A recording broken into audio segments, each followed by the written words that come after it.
Pukul 19.45, suara siren ambulans memecah kesunyian di langit malam yang mulai menggelap. Di dalamnya, seorang anak laki-laki berusia 15 tahun bernama Raka terbaring tak sadarkan diri di atas tandu. Ibunya, Nina, duduk dengan wajah tegang di sampingnya, matanya tidak lepas dari wajah anaknya yang pucat. Darah masih terlihat di sudut bibirnya, dan selang oksigen terpasang di hidungnya, berusaha mempertahankan napas yang berat. Keadaan Raka semakin memburuk sejak siang tadi, demam tinggi, muntah darah, dan akhirnya pingsan. Nina tak pernah merasa setakut ini dalam hidupnya. Sebuah perasaan aneh menghantui hatinya, perasaan bahwa ini lebih dari sekedar sakit biasa. Ambulans akhirnya tiba di rumah sakit. Para petugas medis bergegas keluar, mendorong tandu Raka ke dalam bangunan. Nina mengikuti di belakang mereka dengan langkah tergesa-gesa. Namun, sebelum ia bisa masuk, seorang petugas polisi berdiri di pintu masuk dan menahannya. Maaf, Ibu Nina?" Polisi itu memanggil dengan nada serius. Suaranya terdengar jelas di antara keramaian. Nina berhenti sejenak, sedikit bingung. "Polisi? Kenapa polisi ada di sini?" Tapi, dia tidak punya waktu untuk bertanya. "Iya, saya Nina," jawabnya buru-buru. "Saya harus bersama anak saya." Polisi itu menatapnya dengan raut wajah yang sulit dibaca. "Bu Nina, saya perlu bicara dengan Anda sebentar." "Ini penting." Anak saya." Nina mulai bicara, tetapi dihentikan oleh tangan lembut namun tegas sang polisi yang menahannya lebih lama di lorong itu. "Ini soal anak Anda." Detik-detik berikutnya terasa seperti mimpi buruk. Nina merasakan jantungnya berdetak semakin cepat. Pandangannya menajam, mencermati wajah polisi yang tidak menunjukkan tanda-tanda kelegaan atau kabar baik. "Anak Anda mengalami sesuatu di luar dari sakit yang Anda pikirkan," kata polisi itu dengan suara berat. Nina merasa darahnya membeku di pembuluhnya. "Apa maksud Anda?" Suaranya bergetar, berusaha untuk tidak histeris. "Kami mendapat laporan dari pihak rumah sakit," lanjut polisi itu, berhenti sejenak seolah memilih kata-kata dengan hati-hati.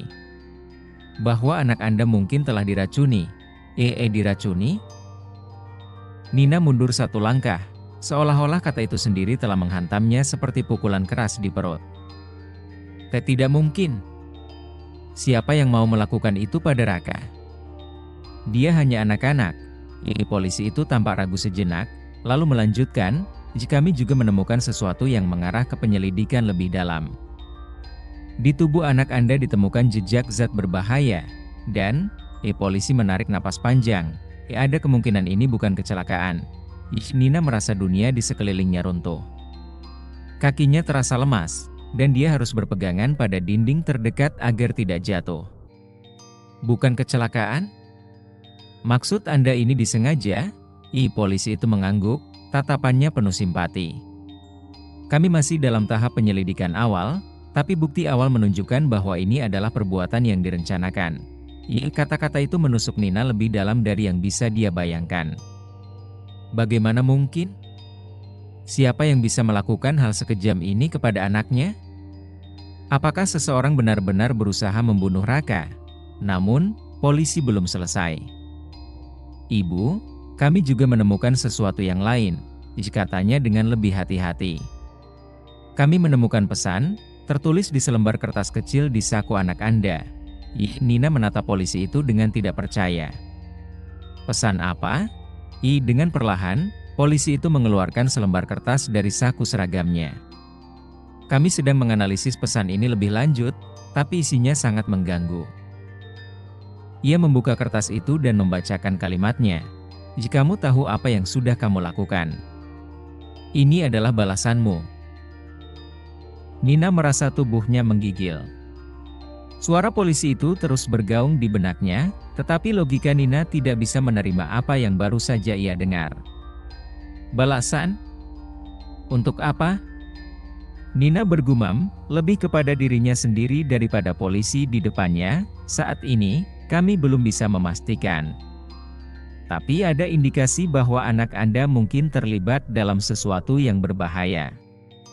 Apakah ibu tahu apakah ada masalah di sekolah atau lingkungan yang membuatnya berada dalam bahaya? Nina mengguncang kepalanya dengan cepat. Tidak.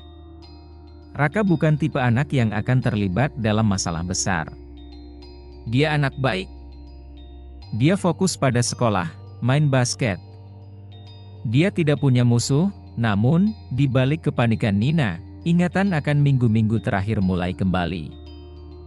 Raka sering pulang terlambat, terlihat lebih murung, dan ketika Nina bertanya, jawabannya selalu sama. Cuma ada tugas dari sekolah, Bu. Nina merasa semakin bingung dan tercekik oleh rasa bersalah. Mengapa ia tidak bertanya lebih dalam? Mengapa ia tidak memerhatikan lebih jauh? Ya, apakah anak ibu pernah menyebut seseorang yang mencurigakan atau ada perubahan perilaku? Ditanya polisi itu lagi, Nina mulai mengingat satu hal. Beberapa hari yang lalu, Raka sempat menyebut seorang teman baru bernama Doni. Teman yang Nina tak pernah dengar sebelumnya. Ada satu anak, Doni. Saya belum pernah dengar namanya sebelumnya, tapi Raka bilang dia teman baru. Yang polisi tampak semakin serius. Apakah anak ibu pernah menyebutkan apa yang mereka lakukan bersama? Nina menggigit bibirnya, mencoba mengingat detail kecil dari percakapan singkat itu. Raka tidak pernah bicara banyak soal Doni. Tapi, dia mulai sering pulang malam setelah berteman dengan anak itu, polisi mencatat dengan cepat. Kami akan menyelidiki lebih lanjut soal anak ini, Doni. Pintu ruang gawat darurat tiba-tiba terbuka, dan seorang dokter keluar dengan wajah serius. Bu Nina, katanya, membuat Nina langsung berbalik, berharap ada kabar baik. Anak anda masih dalam kondisi kritis. Rekan yang ada dalam tubuhnya adalah zat yang sangat berbahaya. Kami sedang berusaha melakukan yang terbaik, tapi, ini tidak mudah. Nina merasakan air matanya mulai mengalir. Ia terwayang mendekati dokter itu, mirmas bahannya dengan putus asa. Tolong selamatkan anak saya, dok. Jika anak saya satu-satunya, dokter menganggap pelan, kami akan lakukan yang terbaik. Sementara itu, polisi di samping Nina berbicara dengan lambat. Bu Nina, kami akan terus menyelidiki ini sampai tuntas. Tapi kami butuh ibu kuat dan terus bersama kami. Siapapun yang melakukan ini, kami akan menemukan mereka. Nina menatap polisi itu, air matanya berkukuran tanpa henti. Dunia tampak hancur di sekitarnya. Di satu sisi ada anaknya yang berjuang melawan maut, dan di sisi lain ada ancaman yang tak terlihat, yang anak kapan akan menyerang lagi. Malam itu menjadi malam terpanjang dalam hidup Nina, penuh ketidakpastian dan ketakutan. Di satu sisi, ia harus berdoa agar Raka bisa bertahan hidup, namun di sisi lain, ia harus menghadapi kenyataan bahwa mungkin ada sosok misterius yang ingin mengganggu hidupnya. Pukul 2 dini hari, lorong-lorong rumah sakit masih terasa sunyi, namun di kepala Nina, suasana terasa jauh dari hening. Pikirannya berputar tak karuan, menjelang setiap percakapan terakhirnya dengan Raka, mencari tanda-tanda yang mungkin terlewatkan. Rekan, pesan ancaman. Semuanya terasa seperti mimpi buruk yang tak kunjung usai. Polisi yang menemui Nina beberapa jam lalu telah pergi, meninggalkan janji untuk memberikan kabar jika ada perkembangan dalam penyelidikan. Tetapi sampai sekarang, tidak ada kabar apapun. Raka masih berada di ruang ICU, berjuang untuk hidupnya. Nina duduk di kursi tunggu, wajahnya basah oleh air mata yang tak bisa ia tahan lagi.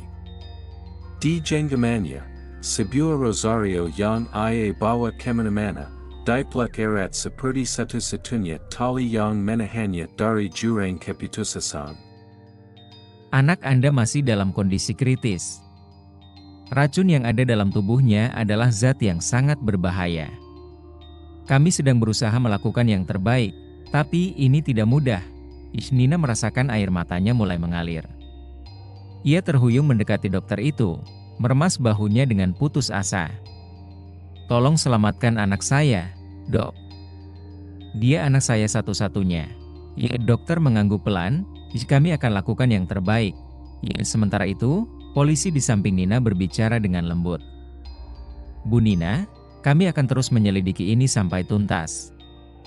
Tapi kami butuh ibu kuat dan terus bersama kami.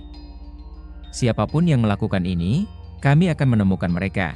Ya, Nina menatap polisi itu, air matanya bercucuran tanpa henti. Dunia tampak hancur di sekitarnya. Di satu sisi ada anaknya yang berjuang melawan maut, dan di sisi lain ada ancaman yang tak terlihat, yang entah kapan akan menyerang lagi. Malam itu menjadi malam terpanjang dalam hidup Nina, penuh ketidakpastian dan ketakutan. Di satu sisi, ia harus berdoa agar Raka bisa bertahan hidup, namun di sisi lain, ia harus menghadapi kenyataan bahwa mungkin ada sosok misterius yang ingin menghancurkan hidupnya. Pukul 2 dini hari, lorong-lorong rumah sakit masih terasa sunyi, namun di kepala Nina, suasana terasa jauh dari hening. Pikirannya berputar tak karuan, mengulang setiap percakapan terakhirnya dengan Raka, mencari tanda-tanda yang mungkin terlewatkan. Racun? Pesan ancaman? Semuanya terasa seperti mimpi buruk yang tak kunjung usai. Polisi yang menemui Nina beberapa jam lalu telah pergi, meninggalkan janji untuk memberikan kabar jika ada perkembangan dalam penyelidikan. Tetapi sampai sekarang, tidak ada kabar apapun. Raka masih berada di ruang Icu, berjuang untuk hidupnya. Nina duduk di kursi tunggu, wajahnya basah oleh air mata yang tak bisa ia tahan lagi. Di genggamannya, sebuah rosario yang ia bawa kemana-mana, dipeluk erat seperti satu-satunya tali yang menahannya dari jurang keputusasaan. Tiba-tiba, ponselnya berbunyi, menggetarkan meja kecil di sebelahnya. Suara itu begitu keras di keheningan malam, membuat Nina tersentak kaget. Dengan tangan gemetar, ia merogoh tasnya dan mengangkat telepon. Ibu Nina?" Suara di ujung telepon terdengar berat. Itu suara polisi yang tadi menemuinya di rumah sakit. "Iya, ini saya." "Bagaimana, Pak? Ada kabar tentang anak saya?" Tanya Nina cepat. Setengah berharap ada kabar baik meskipun hatinya sudah dipenuhi rasa takut. "Ya, ada perkembangan baru," jawab polisi itu, suaranya terdengar lebih tegas. "Kami menemukan informasi tentang Doni, teman anak ibu. Kami ingin bertemu lagi dengan Anda, karena ini sangat penting. Bisakah ibu datang ke kantor polisi secepatnya?" Nina merasakan detak jantungnya berdentam lebih keras. "Apakah ini tentang Raka? Tolong beritahu saya, apa yang terjadi?" Kami tidak bisa menjelaskan semuanya di telepon. "Tapi ini tentang Doni, dan mungkin ada hubungannya dengan apa yang terjadi pada anak ibu," jawab polisi itu dengan hati-hati. "Kami akan jelaskan lebih lanjut ketika Anda tiba." Baiklah," Nina berkata dengan lirih, masih berusaha menenangkan dirinya. Ia menutup telepon dan berdiri, matanya terarah ke ruang Icu tempat Raka dirawat. Apakah ia harus pergi sekarang? Bagaimana jika ada kabar buruk dari dokter? Setelah beberapa saat bingung di persimpangan keputusan, Nina memutuskan untuk pergi ke kantor polisi. Raka berada di tangan dokter. Dan sekarang ada informasi yang mungkin bisa menjawab semua pertanyaan yang menghantuinya. Sesampainya di kantor polisi, Nina dibawa ke sebuah ruangan kecil di belakang. Di dalamnya, polisi yang sama duduk di hadapan tumpukan dokumen dan map. Wajahnya serius, mencerminkan situasi yang tak kalah berat. "Ibu Nina, terima kasih sudah datang di tengah situasi yang sulit," kata polisi itu. Ia menatap Nina dengan tatapan penuh simpati namun juga tekad. "Kami telah menggali lebih dalam mengenai Doni, dan yang kami temukan cukup mengejutkan." Nina menelan ludah, merasa perutnya mengencang. "Apa yang kalian temukan?" Doni, kata polisi itu perlahan, "bukanlah teman biasa. Kami menemukan bahwa dia terlibat dalam kelompok remaja yang terlibat dalam peredaran narkoba. Kami belum tahu apakah Raka terlibat atau tidak, tapi kami yakin dia mungkin sudah mengetahui sesuatu yang seharusnya tidak ia ketahui. Nina menatap polisi itu dengan mata melebar. Narkoba? Tidak, tidak mungkin. Raka tidak akan pernah terlibat dalam hal seperti itu. Suaranya gemetar, setengah memohon agar kenyataan ini tidak benar. Kami juga berharap itu tidak benar, Bu Nina, lanjut polisi itu. Tapi ada bukti kuat yang mengaitkan Doni dengan kegiatan ini. Dan jika Raka mengetahui sesuatu yang membuatnya dalam bahaya, itu bisa menjelaskan pesan ancaman yang kami temukan. Nina merasa tubuhnya limbung, hampir jatuh dari kursinya. Polisi itu segera memberikan segelas air, tapi Nina tidak bisa meminumnya. Tenggorokannya terasa kering dan kaku, tapi bagaimana Raka bisa terlibat? Dia hanya anak-anak. Suaranya tercekik oleh kesedihan dan kebingungan. Kami belum bisa memastikan peran Raka di sini, Bu. Mungkin dia hanya seorang saksi yang tahu terlalu banyak, atau mungkin ada orang lain yang ingin membungkamnya sebelum dia berbicara, jawab polisi itu serius. Kami masih menggali informasi lebih dalam. Tapi satu hal yang pasti, Raka berada dalam bahaya sejak lama. Dan kita baru mengetahuinya sekarang. Nina tak sanggup berkata-kata. Ia merasa seperti ibu yang gagal, terlalu buta untuk melihat ancaman yang begitu jelas di depan mata. Mengapa ia tidak pernah menanyakan lebih banyak tentang teman-teman Raka? Mengapa ia tidak pernah curiga ketika anaknya mulai berubah? Lalu, bagaimana dengan Doni? Apakah dia sudah ditangkap? Tanya Nina, suaranya hampir berbisik. Polisi itu menggelengkan kepala dengan berat. Kami sudah mencoba mencarinya, tapi Doni hilang. Sejak kejadian ini terjadi, dia tidak terlihat di sekolah atau di rumah. Kami khawatir dia juga terlibat lebih dalam daripada yang kami duga sebelumnya. Nina merasa sesak, rasa takut yang ia rasakan kini berubah menjadi teror yang tak terbayangkan. Apa yang harus saya lakukan sekarang? Tanyanya putus asa. Kami akan terus mencari Doni dan menyelidiki siapa yang berada di balik ini semua. Untuk sekarang, kami akan meningkatkan pengamanan di sekitar rumah sakit tempat Raka dirawat. Siapapun yang melakukan ini masih bebas, dan kami tidak bisa mengambil risiko. Air mata kembali mengalir dari mata Nina. Anak laki-lakinya berjuang melawan maut di rumah sakit, dan kini ia tahu bahwa ada orang yang menginginkan kematiannya. Seperti apa dunia yang telah menyeret anaknya ke jurang kegelapan ini?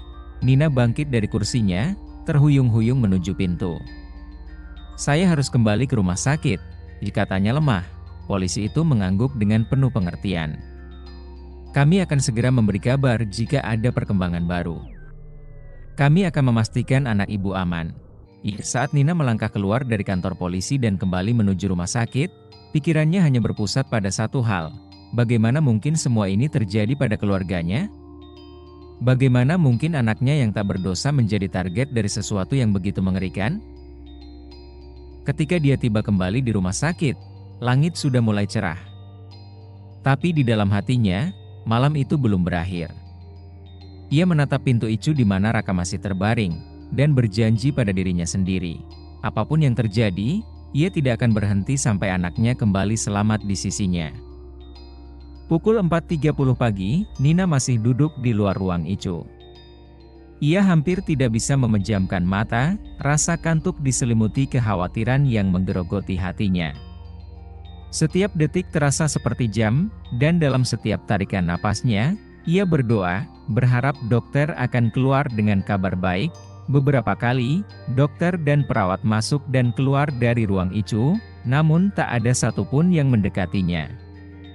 Setiap kali pintu itu terbuka, Nina menahan napas, tetapi selalu sama. Mereka hanya lewat tanpa memberikan kabar tentang Raka. Pikiran tentang Doni dan jaringan narkoba yang disebut polisi terus menghantui benaknya. Apakah mungkin anaknya terlibat dalam sesuatu yang begitu kelam? Bagaimana bisa Raka yang ia kenal, anaknya yang lembut, penyayang, dan selalu menjaga diri, berada di tengah-tengah masalah seperti ini? Tiba-tiba, langkah kaki terdengar mendekat. Nina menoleh dan melihat polisi yang tadi menemuinya di rumah sakit.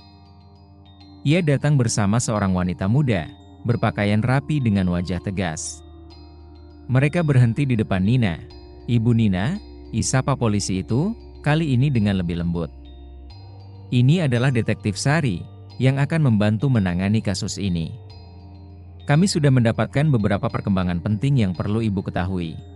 Nina mengangguk, mencoba menyembunyikan rasa lelah dan frustrasi yang telah menguasai dirinya. "Apa yang kalian temukan?" Suaranya hampir tak terdengar, dipenuhi oleh kekhawatiran yang semakin mendalam. Detektif Sari mengambil alih pembicaraan. "Kami telah berhasil melacak beberapa informasi tentang Doni, dan sepertinya dia terlibat lebih dalam kegiatan kriminal ini daripada yang kami perkirakan. Kami juga menemukan sesuatu yang mungkin mengejutkan ibu." Nina mendengar kata-kata itu dengan tegang. "Apa maksud Anda?" Detektif Sari melanjutkan dengan hati-hati. "Kami menemukan bahwa Doni sebenarnya bukan anak biasa. Dia sudah terlibat dalam jaringan peredaran narkoba selama lebih dari setahun. Bahkan, kami mendapatkan laporan bahwa Doni menggunakan remaja lain sebagai kurir narkoba, termasuk Raka." Kalimat terakhir itu menghantam Nina seperti pukulan keras. Dunia seolah berhenti berputar. "Kurir narkoba?" bisiknya tak percaya. "Tidak. Tidak mungkin. Raka tidak mungkin melakukan itu. Dia bukan tipe anak yang akan terlibat dalam sesuatu seperti ini." Detektif Sari menundukkan kepalanya sejenak, lalu mengangkatnya kembali. "Bu Nina, kami tahu ini sangat sulit untuk dipercaya. Tapi kami telah mendapatkan kesaksian dari beberapa anak lain di sekolah yang menyatakan bahwa Doni memaksa beberapa dari mereka untuk menjadi kurir. Dan kami khawatir Raka mungkin salah satu dari mereka." Nina merasa mual. Kepalanya berputar-putar, dan dunia di sekitarnya terasa semakin sempit. "Paksa?" desaknya, mencoba memegang kendali atas emosinya. Apakah Raka dipaksa?" "Kami belum bisa memastikan semua detailnya," jawab Detektif Sari hati-hati. "Tapi dari informasi yang kami dapat, Doni menggunakan ancaman dan kekerasan untuk membuat beberapa anak di sekolahnya bekerja untuknya. Kemungkinan besar Raka terjebak dalam situasi ini tanpa bisa keluar." Nina menutup mulutnya dengan kedua tangan, berusaha menahan tangisan yang memuncak. Ia bisa membayangkan Raka terjebak dalam situasi mengerikan, mungkin tidak tahu harus berbuat apa atau kepada siapa harus meminta tolong. Apakah itu sebabnya dia diracuni?" tanya Nina, suaranya bergetar. "Karena dia ingin keluar?" Detektif Sari mengangguk pelan. "Itu salah satu hipotesis yang kami pertimbangkan. Jika Raka mengetahui terlalu banyak tentang operasi ini dan mencoba untuk keluar atau bahkan melaporkannya, mereka mungkin merasa terancam dan memutuskan untuk membungkamnya." Nina merasa hatinya hancur. Gambar-gambar kenangan masa kecil Raka berkelebat di benaknya. Saat dia masih kecil, tertawa di halaman belakang rumah, atau saat dia bermain basket di sore hari. Bagaimana bisa anak yang begitu polos dan baik terjebak dalam situasi yang begitu gelap? Tiba-tiba, ponsel Detektif Sari berbunyi. Ia mengangkat telepon, berbicara sebentar, lalu wajahnya berubah tegang. Setelah menutup telepon, ia menatap Nina dengan serius. "Kami baru saja menerima laporan bahwa Doni ditemukan," katanya cepat. "Tapi ini lebih rumit dari yang kami duga." Nina menahan napas. "Ditemukan? Di mana?" Dia ditemukan di rumah sakit lain, di kota yang tidak jauh dari sini, kata Detektif Sari. "Doni juga diracun." Kata-kata itu membuat Nina membeku. "Apa? Doni juga diracun? Jadi ini bukan hanya tentang Raka?" Detektif Sari menggelengkan kepala. "Sepertinya ada sesuatu yang lebih besar di balik ini, Bu Nina. Kami masih belum tahu siapa yang berada di balik semua ini, tapi sekarang kami yakin bahwa ada orang lain yang bermain di belakang layar. Doni mungkin hanya salah satu dari korban, sama seperti Raka." Polisi yang berdiri di samping Detektif Sari menambahkan, ini mulai terlihat seperti operasi yang lebih terorganisir. "Kami curiga ada sindikat yang lebih besar yang menggunakan anak-anak ini untuk bisnis narkoba mereka." Nina merasa kepalanya hampir meledak. Terlalu banyak informasi yang masuk sekaligus. Sekarang bukan hanya anaknya yang dalam bahaya, tapi ada kemungkinan sindikat yang jauh lebih besar dan berbahaya terlibat. Dan mereka siap melakukan apa saja untuk melindungi operasi mereka, bahkan jika itu berarti membunuh anak-anak seperti Raka dan Doni. Apakah kalian bisa menemukan siapa yang melakukan ini? Tanya Nina putus asa. Apakah kalian bisa menghentikan mereka sebelum sesuatu yang lebih buruk terjadi? Detektif Sari mengangguk dengan tegas. Kami akan melakukan segala upaya untuk menemukan siapa yang berada di balik ini. Kami sudah melacak beberapa petunjuk, dan dengan Doni sekarang dirawat di rumah sakit, kami berharap bisa mendapatkan informasi lebih lanjut dari dia. Nina merasa sedikit lega mendengar bahwa ada harapan, tapi kekhawatirannya untuk Raka masih membara. Ia hanya ingin anaknya kembali sehat, dan tidak lagi hidup dalam bayang-bayang ketakutan yang begitu gelap. Sebelum mereka meninggalkan kantor polisi, Detektif Sari menatap Nina dengan serius. Kami akan terus melindungi anak Anda, Bu Nina. Tapi kami butuh kerja sama penuh dari Anda. Jika Raka sadar nanti, mohon bantu kami mendapatkan informasi apapun yang dia miliki. Itu bisa menjadi kunci untuk memecahkan kasus ini. Nina mengangguk, hatinya bergejolak antara rasa takut dan tekad. Tentu saja. Saya akan melakukan apa saja untuk menyelamatkan anak saya. Detektif Sari tersenyum tipis, lalu berpamitan. Kami akan segera kabari jika ada perkembangan baru. Saat Nina kembali duduk di luar ruang Icu, ia menatap pintu yang tertutup rapat itu sekali lagi. Anak laki-lakinya masih berjuang di dalam sana, berjuang melawan maut yang tak terlihat. Namun sekarang, Nina tahu bahwa pertarungan ini bukan hanya soal racun di tubuh Raka. Ini adalah perang melawan kegelapan yang jauh lebih besar. Pagi menjelang, sinar matahari mulai menembus jendela rumah sakit. Tapi bagi Nina, terang itu tak membawa kelegaan. Matanya bengkak karena kurang tidur. Pikirannya terus berputar antara fakta yang baru saja ia terima dan kondisi Raka yang belum membaik. Hatinya terasa seperti berada di jurang tak berujung. Ada sindikat narkoba yang besar, anaknya terjebak di dalamnya, dan kini bahkan Doni, yang ia benci namun juga kasihan, juga menjadi korban. Waktu terasa berjalan lambat. Setiap bunyi langkah kaki yang mendekat membuat Nina berharap itu adalah dokter yang akan memberinya kabar baik tentang Raka. Hingga akhirnya, pintu ruang Icu terbuka. Seorang dokter keluar dengan wajah penuh ketegangan namun juga tekad. Mendekati Nina yang segera bangkit dengan gugup. Bu Nina?" Dokter itu menyapanya lembut. Nina hampir tak bisa mengeluarkan suara.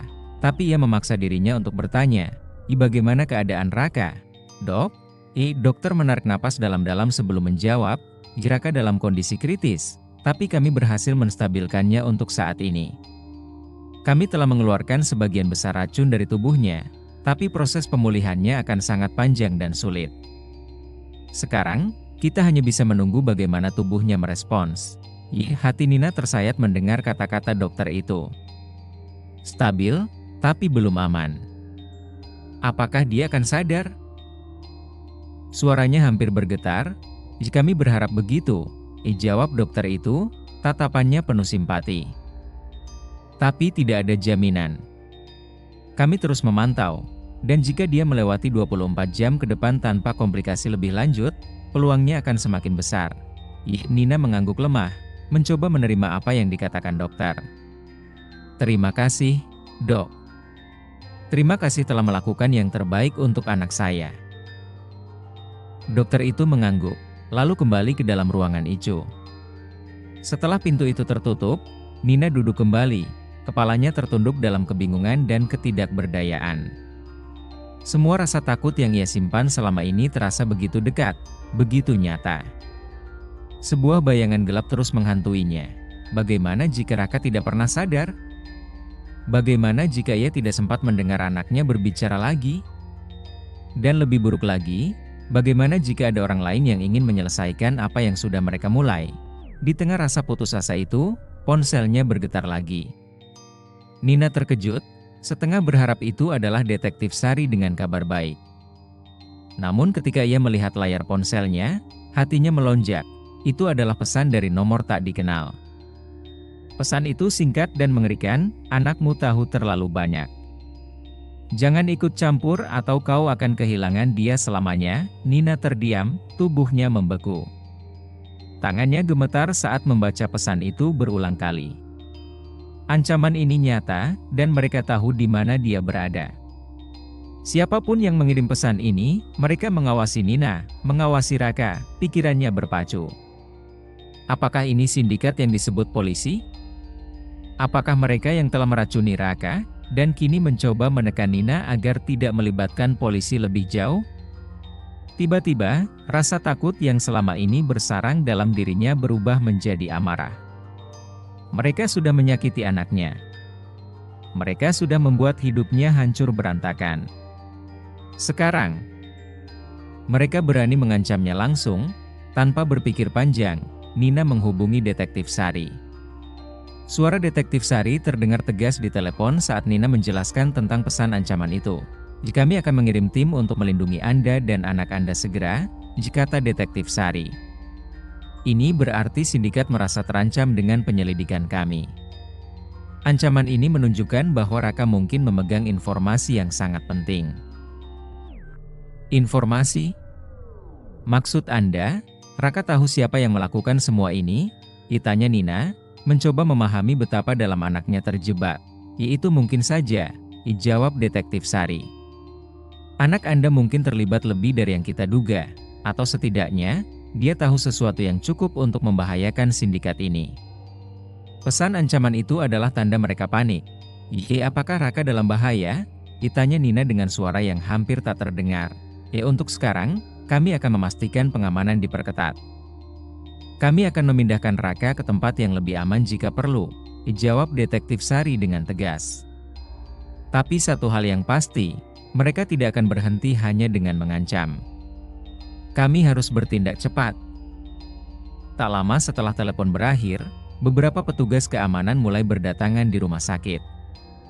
Mereka mengamankan area sekitar Icu, memastikan bahwa tak seorang pun yang mencurigakan bisa mendekati Raka.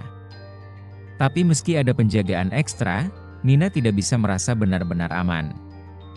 Ancaman itu seperti bayangan yang terus mengejarnya, membuatnya waspada setiap saat. Pukul 10 pagi, Detektif Sari tiba di rumah sakit. Wajahnya tegang, namun penuh tekad.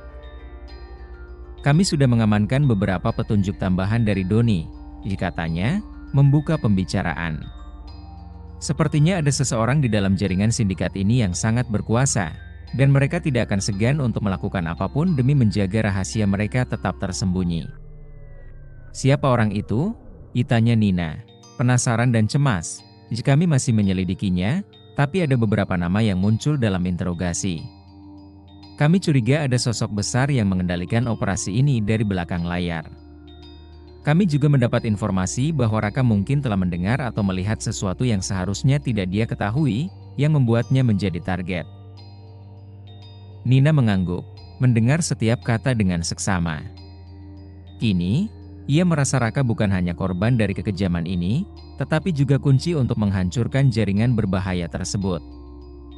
Tapi apakah anaknya bisa bertahan cukup lama untuk berbicara?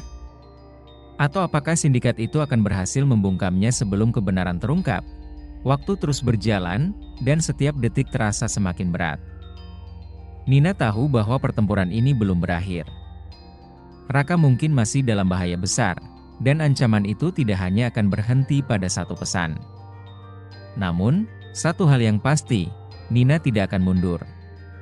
Ia tidak akan membiarkan sindikat ini menghancurkan hidup anaknya tanpa perlawanan. Apapun yang terjadi, ia akan berjuang hingga akhir. Untuk Raka. Untuk kebenaran.